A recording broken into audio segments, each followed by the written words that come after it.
दोस्तों आज मैं बात करूंगा ड्रोन्स के बारे में। देखिए न्यू रूल्स से अब बहुत इजी हो गया हम लोग के लिए for common man to fly drones and also to buy.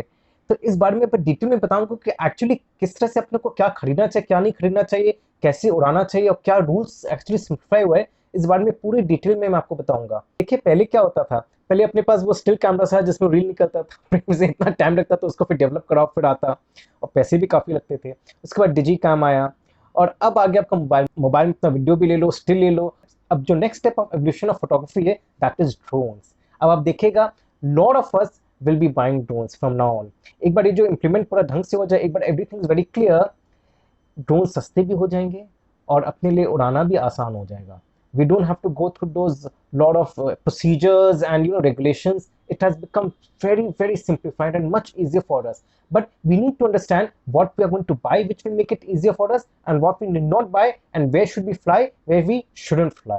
तो ये सब जरूरी है समझना, जिसके बारे में मैं अभी आपको बताने वाला हूँ। सबसे बड़ा रूल में तो ये आया, देखिए कि पहले वोंट बिलीव इतने रेगुलेशंस थे, इतना फॉर्म्स फिलअप करना पड़ता, 25 फॉर्म था जिसको फिलअप करना पड़ता था so that you can fly the drone. अब वो 25 फॉर्म से 5 फॉर्म में आ गए हैं। और वहीं आपका पहले 72 जगह 72 जगह यू हैड टू पे फीस और ये सब बहुत सा चीज़ था। अब वो 72 से 4 जगह आ गए। और देखिए फीस भी काफ़ी रिड्यूस हुआ है। अब देखिए for example remote pilot licence, पहले उसका फीस था 3000 रुपीज़, अब वो क्या रिड्यूस होकर टू जस्ट 100 रुपीज़, और भी 10 ईयर्स का वैलिडिटी है। तो समझ लो किस लेवल तक ये रूल्स रेगुलेशंस में चेंज आया है। अब जैसे अब क्या, पहले कई सारे रूल्स थे, कई सारे चीज़ थे जो अपने को फॉलो करना पड़ता थी, कांट इवन इमेजिन। वो सब अब सब अबॉलिश हो गया है। मैं स्टार्ट करूंगा नाम लेना तो 1 मिनट लग जाएगा मुझे सिर्फ इतने सारे रूल्स के नाम लेने में, इनफैक्ट ज़्यादा ही लगेगा। पर कुछ एग्जांपल्स देता हूँ जिससे आपको समझ में आए। जैसे पहले आपको ज़रूरत था unique authorisation number, then prototype identification number, certificate of manufacturing and airworthiness, certificate of conformance, certificate of maintenance, import clearance, acceptance of existing drones, operator permits, authorization of R&D organization, student remote pilot license, remote pilot instructor authorization, and drone port authorization. And these are not the only ones, और भी थे, these were the main ones. सब abolish हो गए। पर आपको कौन सा ड्रोन ले रहा है ये आपको समझना है, कौन सा ड्रोन ले, क्या ले। अब इसमें कई सारे आते हैं। मोस्ट इंपॉर्टेंट हमेशा ध्यान रखिए जब आप ड्रोन खरीदो, वेट देखिए, क्या वेट का ड्रोन है। It's very important. क्यों, मैं क्यों समझाता हूँ आपको। पहली बात कि देखिए इसमें कई सारे कैटेगरीज आते हैं ड्रोन के, आपको सिर्फ 2 कैटेगरी समझना है। पहला which is a drone category called nano drone category. Basically nano drones वो हो गए जो 250 ग्राम्स के नीचे के हैं। अब ये आप लेते हो, देखिए 250 ग्राम्स के नीचे जो ड्रोन्स होते हैं ना, वो generally most of the drones जो अपने आप के लिए ना वही होता है। एंड वो उसमें जनरली आपका काम हो जाएगा, बहुत ऊपर नहीं उड़ेगा, और जहाँ बहुत स्ट्रॉन्ग विंड्स होगा वहाँ थोड़ा प्रॉब्लम होगा, but it will serve the purpose. और सबसे बड़ा फायदा इसमें यह है कि इसमें क्या रूल्स एंड रेगुलेशंस और कम फॉलो करने पड़ते हैं। इनफैक्ट कुछ भी नहीं है, आप खरीदे, शुरू करो और चलाओ। चलाओ मतलब ये नहीं कि कहीं भी चला लो, यस। अब यहाँ आपको ध्यान में रखना पड़ेगा कि आपको कई सब जगह नहीं चला पे, कुछ कुछ जगह चलाना पड़ेगा। पर उसके पहले मैं बता दूं, जैसे फर्स्ट कैटेगरी नैनो ड्रोन्स और सेकंड कैटेगरी माइक्रो ड्रोन्स। अब माइक्रो ड्रोन्स हो गए जो बेसिकली 250 ग्राम से 2 केजीज तक होता है। उसमें अलग ही मजा है, वो बहुत ऊपर उड़ता भी है और स्ट्रॉन्ग विंड्स में भी इतना प्रॉब्लम नहीं होगा। एंड उसका क्या है कि स्पेशली आप अच्छा क्वालिटी का लो ना, जैसे अब DJI वगैरह का लो, तो उसका अलग ही लेवल है। मतलब the photo quality, the video quality is fantastic. सही बोले ना, आप ड्रोन्स लेना हो ना, if you're money to spend around 75,000 to 1,50,000, then just go for DJI. मतलब you don't even have to think about it. It is far the best. कम दाम में कई ऑप्शंस आपके पास, in fact it starts from even 7,000 drones, इतना कम से भी शुरू होता है। और अब के मजे की बात और बहुत ही फायदेमंद अपने लिए कि देखिए पहले क्या होता था ना, इंपोर्ट करने से काफी कम पड़ता था देन दीज ऑनलाइन प्लेटफॉर्म जहाँ से अपने खरीदते। पर इंपोर्ट ड्यूटीज बहुत हाई था, और इंपोर्ट करने के बाद भी इतना रूल्स रेगुलेशन मतलब अटक जाता था वहाँ कस्टमर, फिर वहाँ से छुड़ाओ, बहुत हैरेसमेंट था, बहुत मुश्किल था, बहुत लोग परेशान हुए इंपोर्ट से। अगर आप भी हो तो जरूर आप बताइएगा कि आपके साथ भी ऐसा कुछ हुआ, बहुत लोग परेशान हुए। अब क्या वो भी थोड़ा रिलैक्स कर दिया गया, इंपोर्ट ड्यूटीज में भी कटौती का बात हो रहा है, तो हो सकता है दाम भी घटे ड्रोन्स का। तो नेक्स्ट टाइम आप ऑनलाइन खरीदने का सोच रहे हो तो एक बार देखिएगा कि भाई आप ऑफलाइन भी खरीदते हो तो क्या दाम पड़ता है, हो सकता है आपका कम पड़े। ये बहुत जरूरी है समझना, तो ये ध्यान में रखिएगा। Just don't go for online platforms, also try the offline, also try the stores. हो सकता है वो लोग इंपोर्ट के उनको सस्ते में वो इंपोर्ट कर लियो। तो ड्रोन खरीदने के पहले ये जरूर देखिएगा। दूसरा चीज, आप ड्रोन्स खरीदोगे उसमें भी दो तरह का आता है। एक होता है कि उसमें कैमरा फिटेड रहते हैं, और दूसरा होता है कि उसमें अपना मोबाइल लगा लो, फिट कर लो, और फिर आप उड़ाओ, और फिर आपका वो कैप्चर करेगा। इसमें क्या रिस्क है कि देखिए ड्रोन ठीक है, अपनी जगह अच्छा है, पर इसमें इशू आ सकता है, स्ट्रॉन्ग विंड्स हो गया, या बाई चांस बैटरी फॉल्टी हो गया, या थोड़ा वीक हो गया, तब ड्रोन क्रैश कर जाएगा। अरे ड्रोन क्रैश कर चलेगा, आपका फोन क्रैश कर गया उसके साथ, तो मुश्किल हो जाएगा ना। देखिए ठीक है, ड्रोन्स विदाउट कैमराज और सस्ते आते, काफी सस्ते पड़ते, but then you are risking your phone with it. तो आई वुड सजेस्ट स्ट्रांगली कि आप जब भी ड्रोन लो ना, उसमें कैमरा फिटेड रहे। अब उसमें जितना अच्छा क्वालिटी का कैमरा को उतना दाम भी बढ़ेगा। एज ए सेड कि DJ has got fantastic quality, और स्पेशली देखिए 75,000 शुरू, तब आई थिंक उसका भी अब दाम घटेगा, क्योंकि अब इम्पोर्ट ड्यूटी भी घटा रहे ना, तो उसका दाम घटना चाहिए। और एक और चीज, अगर यूएस में कोई रहता वगैरह रहता ना, तो वहां से मंगा लो तो और सस्ता पड़ेगा।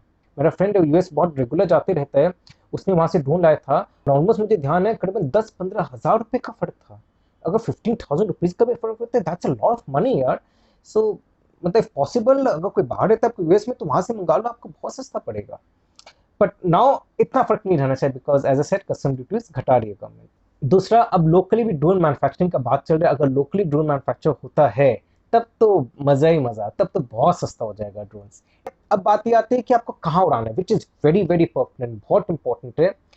ध्यान में रखिएगा, गवर्नमेंट ने जोन को 3 हिस्से में डिवाइड कर दिया, 3 colours basically, green zone, yellow zone, red zone. Red zone तो ऑब्वियसली उड़ाना ही नहीं, इसलिए रेड है, स्टॉप। तो रेड में तो उड़ाना ही नहीं है, भूल जाए रेड जोन। येलो जोन हो गया जैसे एयरपोर्ट, पहले तो क्या था, येलो जोन एयरपोर्ट के 45 किलोमीटर के विसिनिटी में आप उड़ा ही नहीं सकते थे। अब उसको 45 से 12 किलोमीटर्स कर दिया गया। मतलब समझ लो कलकत्ता में, जैसे मैं रहता हूँ कोलकाता में, यहाँ तो 45 किलोमीटर मतलब कि पूरा कोलकाता में कहीं नहीं उड़ाओ, बिकॉज तो मतलब ही नहीं बनता था ना। पर अब वो बात नहीं रहा, इज नाउ 12 किलोमीटर्स। तो येलो जोन में आप उड़ा सकते हो, नैनो तक उड़ा सकते हो, माइक्रो भी up to certain extent, but you have to be careful, हर जगह नहीं उड़ा। एक चीज आप ध्यान रखिए, विच इज वेरी इंपॉर्टेंट, आप ध्यान रखोगे ना, तो यू नेवर गो रॉन्ग। जहां मिलिट्री एरिया, वहां सोचे भी मत उड़ाने का। कोई मेजर मॉन्यूमेंट है, वहां भी you have to be careful. बहुत हाई ऑल्टीट्यूड में अलाउड नहीं है, तो ये भी आप चेक कर लीजिएगा, आपका किस ऑल्टीट्यूड तक आप उड़ा सकते हो, उसका भी क्लैरिटी नहीं आया, वो भी आप चेक कर लीजिएगा, वेरी इंपॉर्टेंट। वैसे देखा जाए नैनो जोन्स, नैनो जो ड्रोन्स है वो इतना ऊपर उठता ही नहीं है, तो वो खास बात नहीं चेक करने का आपका, अगर नैनो ड्रोन्स उड़ा रहे हो। एंड ग्रीन जोन क्या हुआ, अब ग्रीन जोन ये सब हो गया which basically doesn't fall into this areas. अब आप लोग के यार मतलब 30% 35% तो अपना गया जोन, वहां उड़ा ही नहीं सकते, ऐसा बात नहीं है। गवर्नमेंट का कहना है कि 75% जो of the area of the entire country will be coming under green zone only. सिर्फ 25% will be combination of red and yellow zone, तो आराम से उड़ा सकते हो। और अब अगर आप माउंटेन्स में जाते हैं या नेचुरल बीच में जाते हो, प्रेम से उड़ाओ ना, वहां तो जगह ही जगह उड़ाने का, ना कोई मिलिट्री या कोई पुलिस का या किसी का कोई झमेला ही नहीं है। दूसरा, जो रेसिंग करते हैं, रेसर्स, इनफैक्ट ड्रोन का रेसिंग होता है बहुत जगह, स्कूल्स इंस्टीट्यूशंस में भी रेसिंग होता है, उनके इवेंट्स होते हैं, तो वो समय भी क्या बहुत रिलैक्स हो गए। पहले क्या तो उनको भी परमिशन लेना पड़ता है, स्पेशली सब जो इवेंट्स ऑर्गेनाइज होता था, रेसिंग इवेंट्स, उसके लिए पुलिस से परमिशन लेना पड़ता है, तो लोकल पुलिस से कि भाई हम लोग इवेंट्स ऐसा ऑर्गेनाइज करें। अब वो सबका जरूरत नहीं है। दूसरा चीज कि पहले रेसिंग का ड्रोन्स क्या होता था, लोग के बहुत ऊपर नहीं उड़ाते, ग्राउंड के थोड़े ऊपर उड़ाते, पर वहां के ना 120 किलोमीटर का स्पीड से ऊपर ही उड़ता है, सो वेरी हाई स्पीड, उसके भी लॉट ऑफ परमिशंस भी रिक्वायर्ड एंड ऑल दैट, वो सब भी अब हट गया। So for even the drone racers, it's a big opportunity, and they would be really happy with this kind of rules. But let these rules completely fructify, मतलब जब clarity आ जाए, implement ढंग से हो जाए, तब आप करना। अब हम आप जैसे भी जिनको लगता था ड्रोन्स महंगे कैसे खरीदे, इतना मन करता था, देखिए जैसे डिजी काम जब आया तो मन क्या कि उसको एंजॉय करे, यूज करे, वैसे ड्रोन्स भी मन तो करते पर नहीं खरीद पाते, क्योंकि लगता है कि कहाँ उड़ाए क्या उड़ाए। अब वो बात रहा नहीं, सस्ता भी हो जाएगा। So, this is going to stay for a long time, and this is going to be a big fad in the near future. सामने दिख ही रहा है, no doubt about that. In fact पहले क्या होता था, ड्रोन का फिजिकल वेरिफिकेशन भी होता था कि एयर वर्दिनेस है कि नहीं, अब उसका भी जरूरत नहीं। That has also been abolished for all the nano and the micro drones. उसके ऊपर जो कैटेगरी के ड्रोन्स है, वो सब में अभी भी रेगुलेशंस काफी है, पहले जितने नहीं है पर अभी भी है, पर वो सब कैटेगरी में अपना काम ही नहीं है। वो सब क्या बेसिकली जो बड़े बड़े ऑर्गेनाइजेशंस होते हैं या डिफेंस होते हैं, वो लोग सब यूज करते हैं वो सब drones for for those logistic purposes and वो सब के लिए। सो वो अपने कैटेगरी में आएगा नहीं, so we need not be bothered about it. अपने तो घूमना फिरना, अपने को तो रिलैक्स करना है, एंजॉय करना है, थोड़ा उड़ा लिए, थोड़ा फोटोज ले लिए और उसको देख के खुश हो गए। So for everybody this rules are highly welcome, and I hope the government implements it properly. Because देखिए क्या हुआ था ना, 2018 में भी काफी रूल्स एंड रेगुलेशंस को अबॉलिश किया गया था, काफी सिंप्लीफाई कर दिया गया था, काफी रिलैक्स कर दिया गया था। पर उसका इम्प्लीमेंटेशन में काफ़ी समय लगा, इनफैक्ट अभी भी प्रॉपर इम्प्लीमेंट नहीं हुआ है। तो लेट्स होप कि ये अच्छी तरह से इम्प्लीमेंट हो जाए, सब रूल्स रेगुलेशंस इम्प्लीमेंट हो जाए of abolishing the rules and regulations of drones. So let's hope for the best and enjoy droning. So that's all I have to say today. Thank you for listening to me. Bye bye and take care.